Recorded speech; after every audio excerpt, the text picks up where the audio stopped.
नमस्कार दोस्तों। स्वागत है आप सभी का हमारे चैनल भक्ति ज्ञान में। दोस्तों, आज हम आपको बैसाख मास के महीने में प्रतिदिन सुनी जाने वाली बंदरी की कहानी सुनाने जा रहे हैं। एक राजा था। वह बैसाख मास में प्रतिदिन ब्रह्म मुहूर्त में उठकर गंगा जी में स्नान करता था। राजा का आदेश था कि मुझसे पहले गंगा जी में कोई भी स्नान नहीं करेगा। राजा जब गंगा जी में स्नान करने जाते तो उन्हें प्रतिदिन शांत जल के स्थान पर हिलता हुआ हलचल युक्त जल दिखाई देता था। तो राजा को संदेह होता था कि निश्चय ही मुझसे पहले कोई प्रतिदिन गंगा जी में स्नान करता है। अतः राजा ने नदी के तट पर पहरेदार बिठा दिए। गंगा जी के तट पर एक वृक्ष था। उस वृक्ष पर एक बंदरिया रहती थी।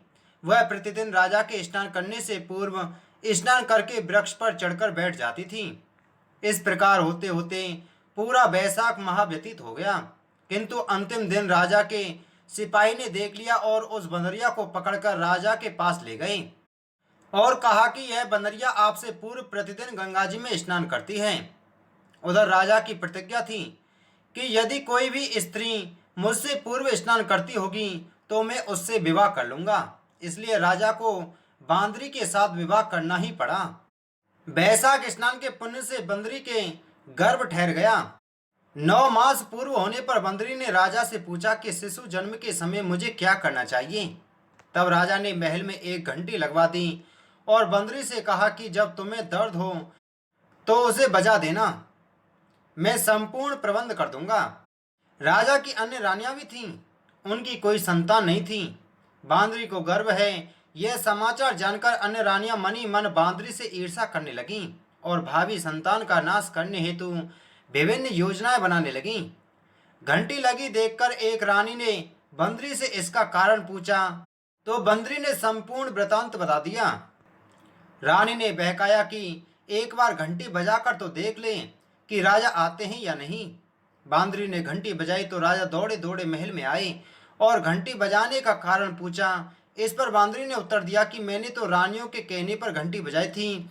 तब रानियों ने राजा से कहा कि यह तो पशु और ना जाने कितनी बार घंटी बजाएगी। इस प्रकार कहकर उन्होंने घंटी को हटवा दिया। कुछ दिनों बाद बांदरी के शिशु का जन्म समय आया तो उसे अन्य रानियों ने पूछा कि मैं क्या करूं।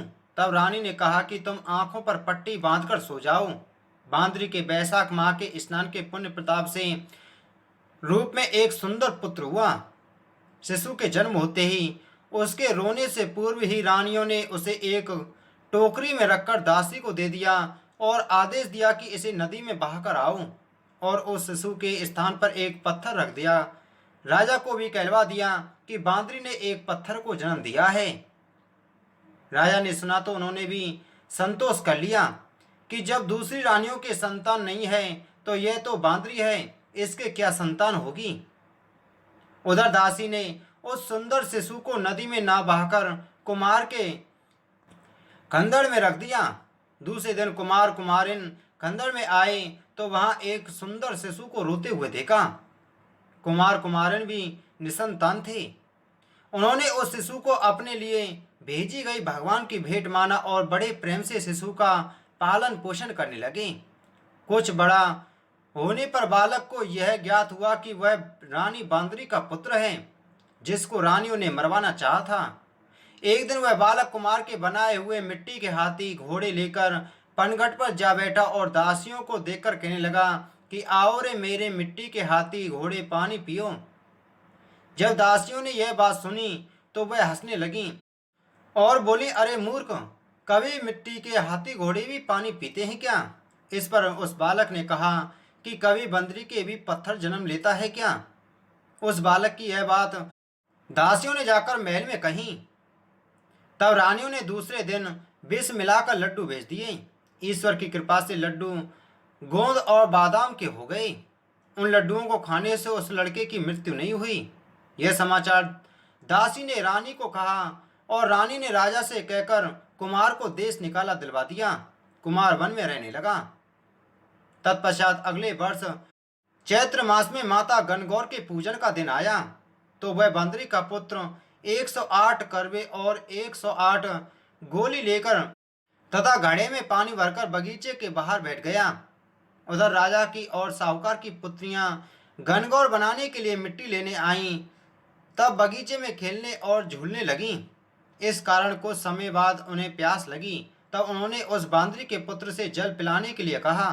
तो उस बालक ने उत्तर दिया कि मेरे पास एक गोली है, उसे खाती जाओ और मेरी चारों ओर फेरे लगाती जाओ, तब मैं तुम्हें जल पिलाऊंगा। इस पर पहले तो कन्याओं ने मना कर दिया, किंतु प्यास तीव्र होने के कारण मान गईं। इस प्रकार गोली खाने और उस युवक के साथ फेरे लेने से वह गर्भवती हो गईं। बाद में जब उनके माता पिता को यह ज्ञात हुआ तो वह सभी कुमार के पास आईं और संपूर्ण वृतांत सुनाया तथा कहा कि तेरे पुत्र ने हमारी कन्याओं से विवाह किया है, अब तुम्हें इन्हें अपने पास रखना होगा। तब कुमार ने निर्धन होने के कारण असमर्थता व्यक्त की। दो कन्याओं के माता पिता ने बहुत सारा धन देकर अपनी कन्याओं को कुमार के घर विदा किया और कुमार के घर 108 बहुएं आ गईं और कालांतर में उनके 108 ही पोते हुए। कुमार ने समस्त नगरी को भोजन हेतु निमंत्रण दिया और राजा को भी बुलवा लिया। राजा के यहाँ से रानी बंदरी के अतिरिक्त सब भोजन हेतु पधारे। तब राजकुमार राजा की आज्ञा लेकर बंदरी को लेने रथ पालकी लेकर गया और लाकर सभा के सबसे ऊंचे स्वर्ण आसन पर बैठाया। राजकुमार ने अपनी सभी पत्नियों को समझा दिया कि बंदरी मुझे जन्म देने वाली माता है। एक एक बहू रानी बंदरी के चरण स्पर्श करती गईं और एक एक सोने का सिक्का और पोते को गोद में देती गईं। जब राजा और अन्य रानियों ने यह सब देखा तो कुमार के पुत्र से इसका कारण पूछा। रानियों को संदेह होने लगा कि यह अवश्य ही बंदरी का पुत्र है। इसलिए रानी और रूठकर राजा को कहने लगे कि कुमार के पुत्र ने हमारा अपमान किया है और बंदरी का सम्मान किया है, अतः हम लौट कर जा रही हैं। इधर राजा को पुत्र के जन्म का संपूर्ण रहस्य ज्ञात हो गया था, इसलिए उन्होंने रानियों को देश निकाला दिया और अपनी सभी पुत्र वधु एवं पौत्रों को लेकर महल में आया और राजकुमार का राज तिलक किया। कुमार कुमारन को राजकुमार ने महल में रहने के लिए निवेदन किया, किंतु वह नहीं माने। तब राजा ने उन्हें ढेर सारा धन दिया। वैशाख स्नान का इतना महत्व है तो सबको वैशाख स्नान करना चाहिए। बंदरी ने वैशाख स्नान किया तो उसे राजा का राज्य, पुत्र, बहुएं आदि प्राप्त हो गईं। ईश्वर, जैसे बंदरी को पुण्य मिला इस प्रकार हमें भी पुण्य देना। बोलो वैशाख महात्म की जय।